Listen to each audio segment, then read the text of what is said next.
ورحمة الله وبركاته. علیکم السلام و رحمت الله و برکاته. استاد راستی همین مسئله که یک داغ جامعه امروزه تاجیکستان را خواستیم با شما سوال دهیم درباره روند همین به طرز اویلوی بسیار بلاگرها پیدا شدگی‌اند که این با جامعه شهروند تاجیکستان یک ضرری تیار است. تو است بیشتر یک تا بود حاضر قریب 10-15 تا شدگی‌اند که روی راست برای طرز زندگی خوب است.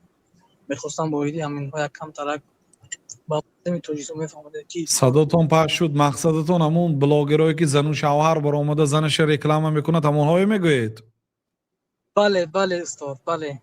بله برادرای عزیز، زن در اینترنت برآورده رکلام کردن این یه نوعی دیوسی هست. الدیوس لا يدخل الجنه. پیامبر صلی الله علیه و سلم میگه دیوس به جنت نمیره. عرب ها نام زنش در پیش آدمون نمیگرفت. نام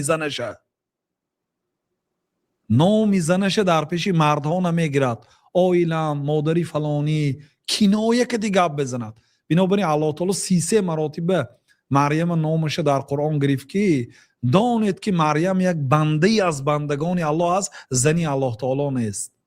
ما اتخذ الله من ولد و ما کان له من صاحب و ما کان له.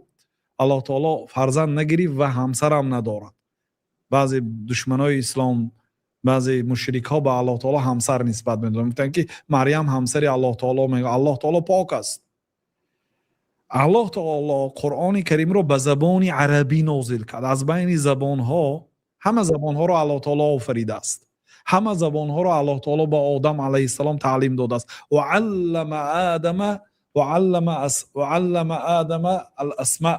الله تعالی به حضرت آدم نام ها رو تعلیم داد، از جمله زبان ها رو. زبان ها رو الله تعالی آفریده است، الله تعالی تعلیم داده است. لیکن پایانی رسالت به دیگه پیغمبر و قرآن به شریعت به زبان عربی نامده است. به موسی، به عیسی، اینا به زبانهای خودشون آمد. لیکن قرآن رو الله تعالی به زبان عربی انتخاب کرد و با اسلوب عربی نازل کرد. عرب ها حتی در زمان جاهلیت عربی کافر هم زنش در پیش مردها نامش نمیگرفت. ای مردم، نامش نمیگرفت، خودش برآورده رکلام کردن اون طرف استاد.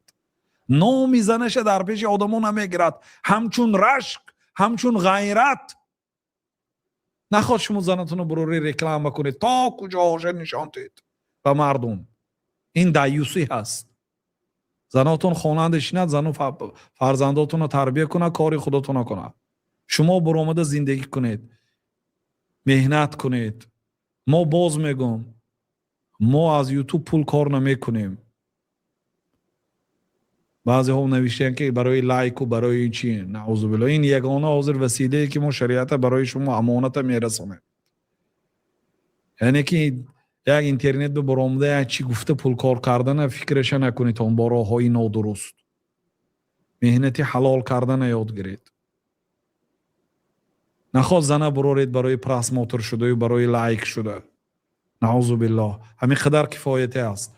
امید میکنم که کسانی که همین کار کردن ذره اگر ایمان داشته باشند براریتون زنتون دکریت براریتون دم گیرده کنن. قدر کارتون نواراتون رو پاک کنیدون. توبه، اگر توبه همین که نوارا پاک کنید.